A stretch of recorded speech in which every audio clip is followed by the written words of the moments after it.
Hello, and welcome to another edition of Todd Talk, where we take teaching theory and turn it into teaching practice.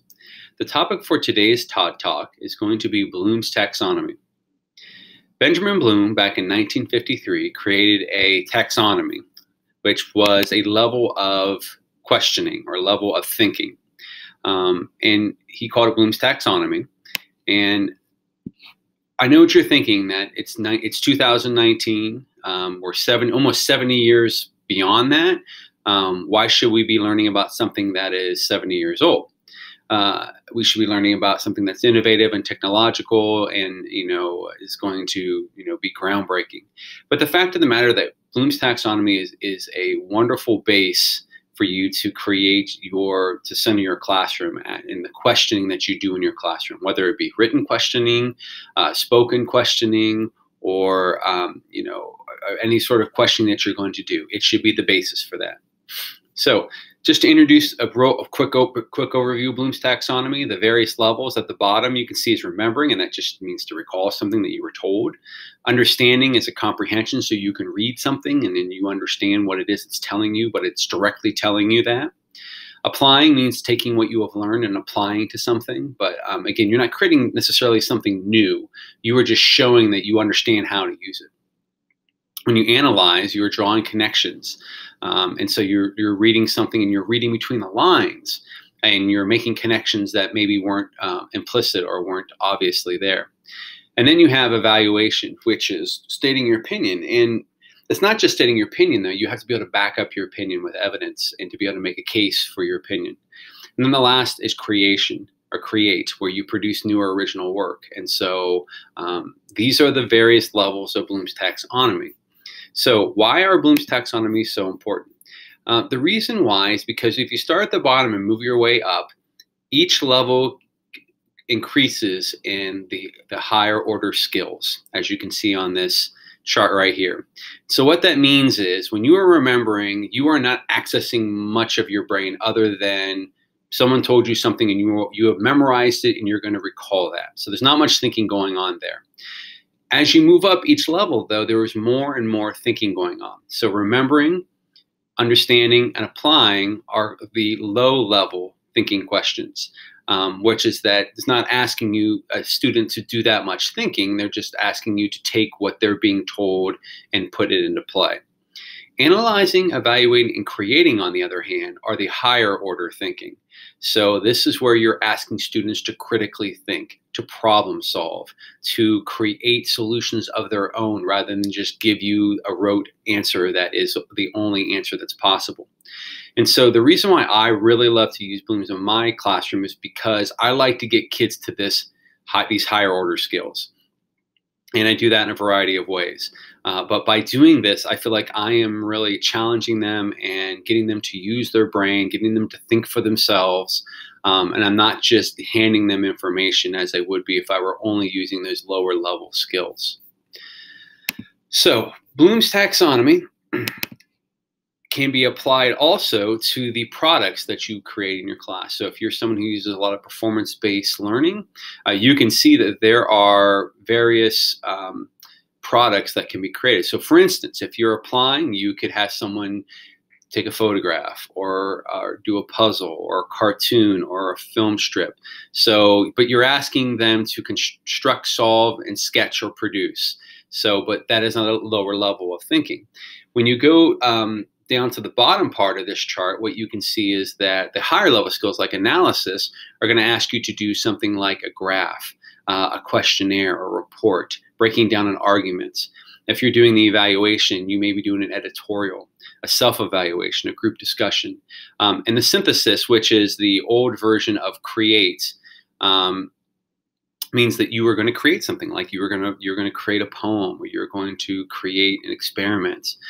You will see some of these products repeat themselves, but keep in mind it's the level that you're using it. So in other words, an application, if you are doing you're creating a cartoon, you're just basically taking a piece of information and just conveying that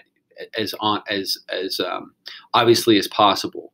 But when you're doing it in the creation part, you're going to create something brand new. So you're not going to have anything to go on. You're going to have to think a lot more. So that's Bloom's taxonomy when it comes to products. And so I always like to use these when I'm coming up with products for my projects or my authentic learning. I'd like to go to the higher levels of Bloom's in order to do that. In addition to that, we are in the 21st century. We've been in there for quite a while actually now. And so what you see here is Bloom's digital taxonomy activities. So these are things that you can do with using technology that would allow you to use Bloom. So for instance, if you look under the understanding, you're seeing that you're explaining something or outlining something. You could do that in a Google Doc or whatever. If you're applying something, you might be interviewing someone. You're not creating any content yourself. You're just interviewing somebody and getting the information they're giving you. Or it could be that you're acting something out. When it comes to analyzing, however, this is going to be a little, you're going to be planning. So you're going to be surveying, or you might be, linking things together or making those connections. If you're creating something, then you might be creating a blog, or you might be making a film of your own.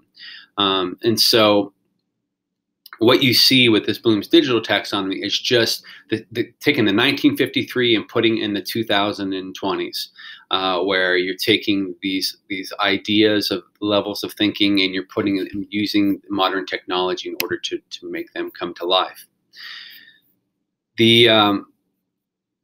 When I'm using questioning, so the question becomes, when do you use these levels of thinking?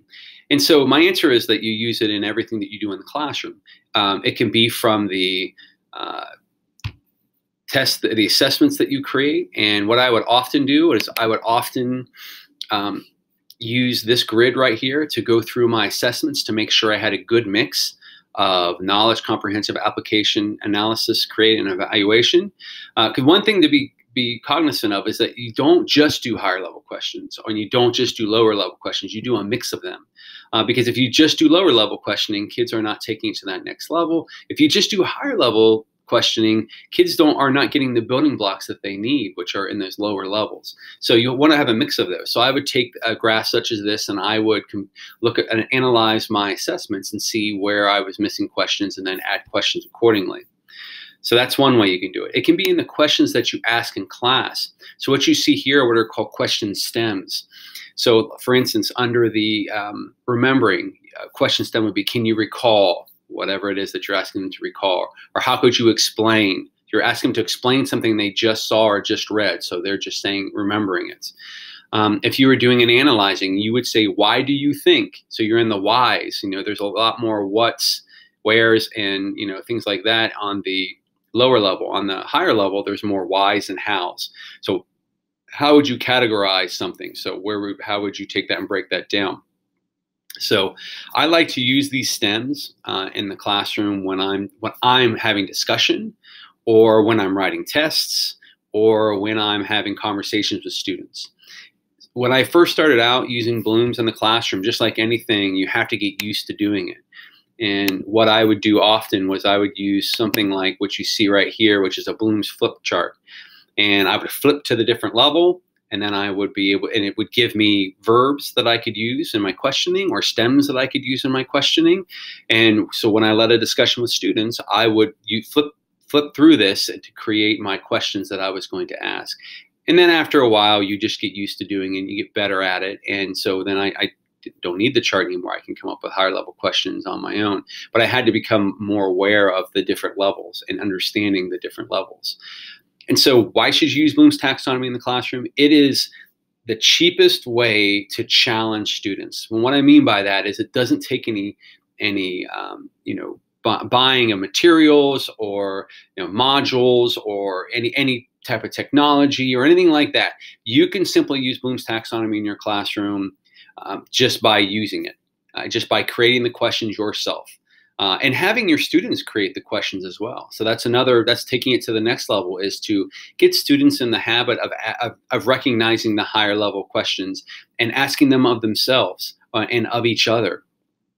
And so if you use this in the classroom to try to get kids to that higher level of thinking, you are going to have a classroom of creative thinkers, innovators, and problem solvers.